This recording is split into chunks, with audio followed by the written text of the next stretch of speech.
Tonight, late developments in the search for Nancy Guthrie, the mother of Today host Savannah Guthrie. What police are now saying: a dangerous Arctic blast slams the east with some of the coldest temperatures in years.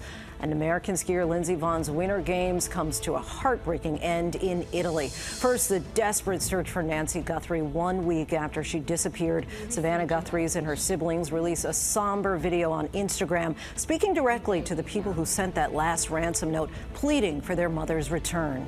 This is very valuable to us, and we will pay. The latest from authorities on the investigation is Nancy Guthrie's church prays for her safety. Aaron Katursky reports from Tucson. The Northeast and Mid-Atlantic in the grip of potentially deadly temperatures. More than 60 million people on alert. An extreme cold warning in New York City, opening more warming centers. How long will this last? Our weather team is standing by. A star NFL linebacker is arrested on domestic abuse charges. The alleged victim, a WNBA player. The battle over funding for ICE, 5 days to go until it runs out. Democrats are standing firm in their demands to unmask agents and end some controversial practices in the wake of the killings of Renee Good and Alex Preddy, as the fallout over President Trump's racist social media post intensifies, with more Republicans calling on the president to apologize. Selena Wang reports from Washington. Federal authorities charge a man with threatening to kill Vice President Vance when he visited his home state of Ohio last month. The harrowing moment: a firefighter battling a house fire falls from a ladder. The video shared on the Citizen app. Super Bowl showdown. The Seattle Seahawks and New England Patriots are facing off, and music superstar Bad Bunny gets set to make history. What he's saying about the halftime show, you'll hear from him in his own words. And our Whit Johnson reports from the Super Bowl. American heartbreak amid triumph at the Winter Games in Italy. Legendary skier Lindsey Vohn's dreams of the podium and possibly her career end in a terrifying crash. The latest on her condition, while one of her teammates honors her by taking home Team USA's first gold in the same race Vohn won 16 years ago. From ABC News World Headquarters in New York, this is World News Tonight. Good evening, everyone. Thanks so much for joining us on this Sunday. I'm Lindsay Davis. 60 million people in the Northeast are facing a dangerous Arctic blast. But we do begin tonight with the abduction of Savannah Guthrie's 84-year-old mother, which is now entering its second week. With clutched hands and a gut-wrenching plea, Savannah Guthrie appears alongside her sister and brother over the weekend, saying in the social media post, quote, "We will pay." Overnight, officers were seen leaving the home of her sister Annie Guthrie in Tucson, Arizona. There are no suspects and no proof that Nancy Guthrie, in frail health, is still alive. The tight-knit community, along with much of the country, sending its support and prayers to the family.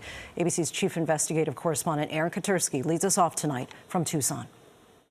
Tonight, 1 week after police say Nancy Guthrie was taken from her home, daughter Savannah told potential captors she and her siblings are willing to pay for their mother's return. We received your message, and we understand. We beg you now to return our mother to us so that we can celebrate with her. This is the only way we will have peace. This is very valuable to us, and we will pay. Law enforcement sources told ABC News she was referring to a message sent Friday to a Tucson television station. The FBI and Pima County Sheriff's Department said they were analyzing the message but have not determined its authenticity. An earlier message from the supposed kidnappers made demands for Bitcoin and established two deadlines, one last week and another on Monday. The FBI has not said whether any of these messages are credible, but they are taking them seriously. Overnight, investigators were spotted at the home of Savannah's sister Annie, and earlier they examined cameras on the roof of Nancy's house and knocked on the doors of her neighbors. Tonight, the Sheriff's Department says this remains an active and ongoing investigation. Detectives and agents continue to conduct follow-up at multiple locations, but after a full week of searching, they still have not identified any suspects, persons of interest, or vehicles connected to this case. Still, the sheriff told us he believes Nancy Guthrie, who is 84 and in fragile health, will be found. Why would I operate from any other position than my team is operating from the same position? She's out there. We're going to find her. We have to operate from that position. You have to have hope. Absolutely. The country is praying for her. And they should, and I'm so glad. Amen, amen. And this morning, during a service streamed on Facebook, parishioners at Nancy Guthrie's church, who first noticed her absence last Sunday, did pray for her safe return. We pray for Nancy's rescue and her release. Bring her home safely. Those prayers continue. Aaron joins us now from Nancy Guthrie's home there in Tucson, where she was abducted 1 week ago. Aaron, you mentioned that ransom note deadline tomorrow. Have investigators been able to confirm that it's real? They have not, Lindsay, but they are taking the possibility seriously and asking anyone with information to please call the FBI tip line. And after such an excruciating week, Savannah Guthrie and her siblings are also signaling in that carefully worded, emotional Instagram post that they, too, are serious about bringing their mother home, whatever it takes. Lindsay? We can imagine. Aaron, thank you. And we turn now to that brutal Arctic blast gripping much of the Northeast. More than 60 million Americans are facing bitter cold and dangerous wind chills. And parts of New England are still digging out from yet another snowstorm. Across the country, this punishing stretch of winter is being blamed for more than 100 deaths. Here's ABC's Faith Abube. Tonight, millions of Americans on alert as a life-threatening Arctic blast tightens its grip on the Northeast. High winds and temperatures nosediving to levels not felt in years. Major cities feeling the deep freeze: New York, D.C., and Boston. In Midtown Manhattan, powerful winds ripping through the streets, people struggling to keep their balance. Temperatures dropping dramatically, some areas feeling like negative 15 degrees Sunday morning. It's currently the coldest winter in New York City in over 2 decades. Officials opening additional warming centers as the bitter cold turns deadly. We are mobilizing every resource at our disposal to ensure that New Yorkers are brought indoors during this potentially lethal weather event. At least 17 people have died during this cold stretch in New York City alone. Relentless, brutal cold and winter storms in recent weeks blamed for at least 100 deaths nationwide. With wind chill factors that are as low as 20 to 25 below, you could get frostbite in as little as 10 minutes. Extreme cold and dangerous wind chills across Massachusetts. Around a foot of snow falling north of Boston. More than 5 inches in Worcester, causing near whiteout conditions. Emergency crews rushing to this scene in West Brookfield, where a vehicle fell into icy waters. They say no one was injured. And the bitter cold will linger here in the Northeast for one more day as millions head back to work and school tomorrow. Here in New York City, the wind chill is expected to hover around 0 degrees during the Monday morning commute. Lindsay. So cold it hurts, Faith. Thank you. Let's get right to meteorologist Danny Beckstrom from our New York station WABC. Good evening to you, Danny. Please tell us, how soon can we expect some relief? Oh, it does hurt, Lindsay, and relief is coming. But we have to get through one more brutal day before that thaw takes us into the second half of the month. Sub-zero wind chills once again Monday morning from Michigan to Maine, with cities like Cleveland and Buffalo seeing and feeling 10 below zero. A cold start, but we do moderate a bit by the afternoon with calmer wind and plenty of sun, taking highs close to 30 degrees in New York City. By Wednesday, we approach 40 degrees, which we haven't seen in New York since January 22nd. Check out Chicago, Kansas City, Nashville. They're really thawing out. 70s will feel great by Tuesday. And finally, looks like this relentless stretch of brutal cold will come to a close for the eastern half of the country. We get a break from the Arctic outbreaks and get back to regularly scheduled winter with a few milder than average days sprinkled in as well. Doesn't that sound nice, Lindsay? I'm looking forward to it. Music to our ears, Danny. Thank you so much. Now to the funding showdown over the Department of Homeland Security after the shooting deaths of 2 Americans by federal agents in Minnesota. Democrats are demanding reforms to immigration enforcement, but another partial government shutdown is looming unless lawmakers can reach a solution. Here's ABC's senior White House correspondent, Selena Wang. Tonight, the clock is ticking just 5 days until funding for the Department of Homeland Security runs out and no deal in sight. Congress remains at a standoff over immigration enforcement reforms. House Minority Leader Hakeem Jeffries says Republican leaders have yet to respond to Democrats' demands. The ball is in the court right now of the Republicans. Either they're going to agree to dramatically reform the way in which ICE and other immigration enforcement agencies are conducting themselves, or they're making the explicit decision to shut down the Coast Guard, shut down FEMA, and shut down TSA. Democrats pushing for new restrictions after the killings of Renee Good and Alex Preddy by federal agents in Minneapolis, including ending roving patrols, banning masks, requiring body cameras, and holding agents to the same use of force standards as state and local police. But Republicans argue that agents cover their faces with masks for their own safety. The request that we should put ICE agents in harm's way is absolutely intolerable. Congress has passed a short-term spending bill to keep DHS running for just 2 weeks. Jeffrey's now saying Democrats will not accept anything less than their full list of demands.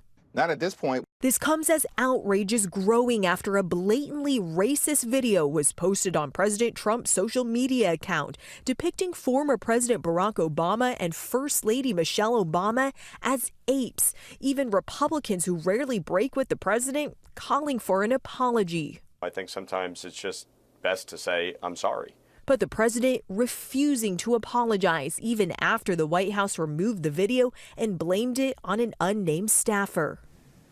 And Lindsay, starting tomorrow morning, members of Congress will get their first look at the Justice Department's unredacted files on convicted sex offender Jeffrey Epstein. There's more than 3 million documents to be reviewed under strict rules with no phones or laptops allowed. And also this week, Lindsay, Attorney General Pam Bondi will testify on Capitol Hill, where she'll face tough questions about her handling of the release of the Epstein files. Lindsay? Selena Wang for us. Thank you.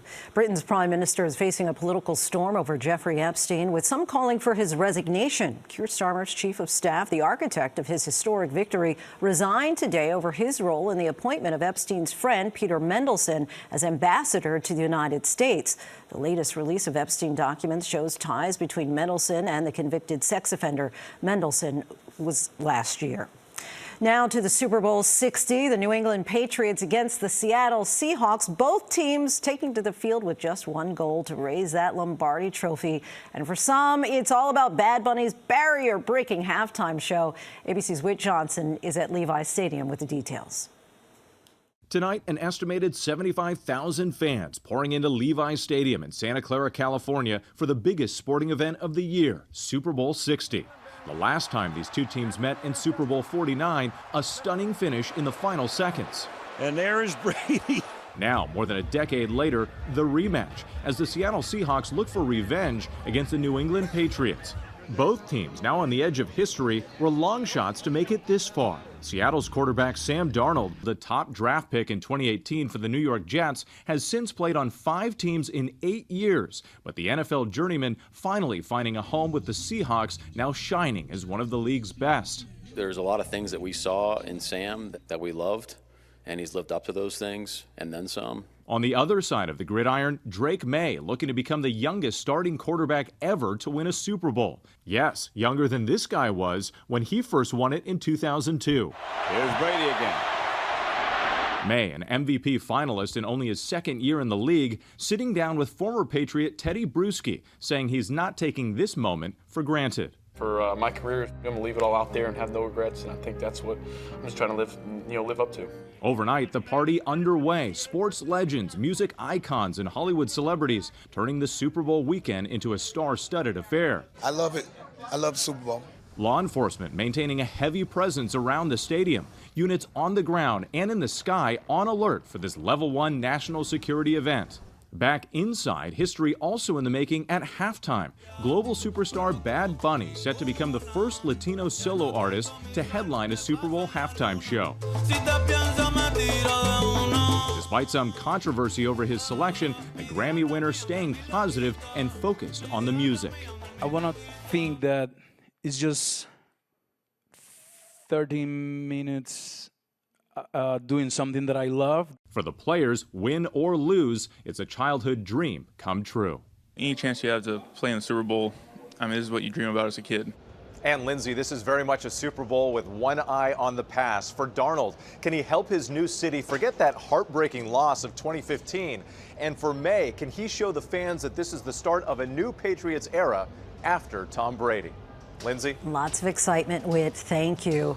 Overseas now to the Winter Games and the end of Lindsey Vonn's against the odds comeback. The alpine ski racing legend crashed on the slopes just seconds into her downhill run. The 41-year-old Vonn was making that incredible return just 9 days after rupturing her ACL.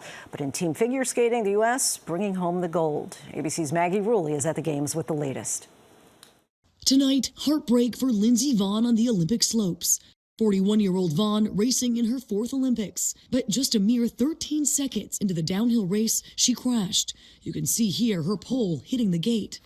Vonn, heard screaming in pain, was airlifted off the mountain and later underwent surgery for a fracture in her left leg. This race was set to be her comeback moment, even after tearing her left ACL just last week. We spoke with Vonn's teammate, Sam Morse. He calls downhill one of the last gladiator sports. It looks like Vonn maybe nipped her pole on one of the gates. If you're planted on the ground, that's one thing. You can usually kind of use your core and rotate it, but she's in the air, and it's really hard to correct that. Vonn won gold in this event at age 25 at the 2010 Olympics. And today, 16 years later, her teammate, Breezy Johnson, became the only other American woman to do the same. And in figure skating, the USA gliding to gold in the team event. Tied with the Japanese team going into the final skate, it was all up to the U.S.'s superstar, Ilya Malinin, known as the Quad God, and the only skater to have ever landed a quadruple axel in international competition. Malinin landing quadruple jumps tonight. What is it like to be known as the Quad God? It's honestly, I'll say it's an honor. It always gives me that thrill to land it because it's such a unique element. And Lindsay, after that absolute nail biter, the U.S. now stands strong with 2 gold medals, both of them won today. And Lindsay, if you're wondering how does Ilya do it, well, he told us that before every skate, he eats chocolate. Lindsay? The Quad God. Maggie, thank you. There's still much more ahead on World News Tonight this Sunday. An Atlanta Falcons star linebacker appears in court charged with domestic abuse. The alleged victim, a rising star in the WNBA. And ahead of his historic Super Bowl halftime show, we hear from music sensation Bad Bunny in his own words. Next tonight, Atlanta Falcons star rookie linebacker James Pierce Jr. arrested in Florida following an alleged domestic dispute. Pierce appeared in court via Zoom today. Police say Pierce fled the scene and crashed his car during a chase. They say the alleged victim is Los Angeles Sparks forward Rakia Jackson. An Ohio man is facing up to 5 years in prison if convicted on charges that he threatened to kill Vice President J.D. Vance when he visited his home state last month. Federal authorities are also charging 33-year-old Shannon Mather with possession of digital files containing child sexual abuse, which carries a potential 20-year sentence. Mather pleading not guilty to all of the charges. When we come back, the terrifying moment is a firefighter falling off of a ladder as first responders race to put out a house fire. To the index now, a terrifying fall for a Los Angeles firefighter responding to a house fire. Video shared on the Citizen app shows the harrowing moments that first responder loses its footing, falling from a ladder Saturday evening. That firefighter suffered only a minor injury and is expected to be okay. A passing to note tonight, former Major League Terrence Gore has died. Gore was known for his speed, and teams including the 2020 World Series champion Dodgers would add him to their rosters in the postseason because of his ability on the bases. Terrence Gore was just 34. When we come back, we hear from the man of the hour, music superstar Bad Bunny, in his own words. Finally, Bad Bunny, a cultural icon, describes tonight's event in his own words. I wasn't looking for the album of the year at the Grammys, also at the Latin Grammys. I wasn't looking for perform at the Super Bowl halftime show. And I just was looking for connect with my roots, connect with my people. You always have to be proud about who you are and feel comfortable being yourself, feel proud about your history and where you're from. My biggest achievement, my biggest pleasure is just create, have fun doing it, and connect with the people. It's gonna be fun and it's gonna be easy, and people only have to worry about dance. I think there's no better dance than the one that can come from the heart. The gut timing, it's perfect, and estoy muy agradecido. I'm very happy and grateful. Everyone, thanks so much for watching. I'm Lindsay Davis. Good night.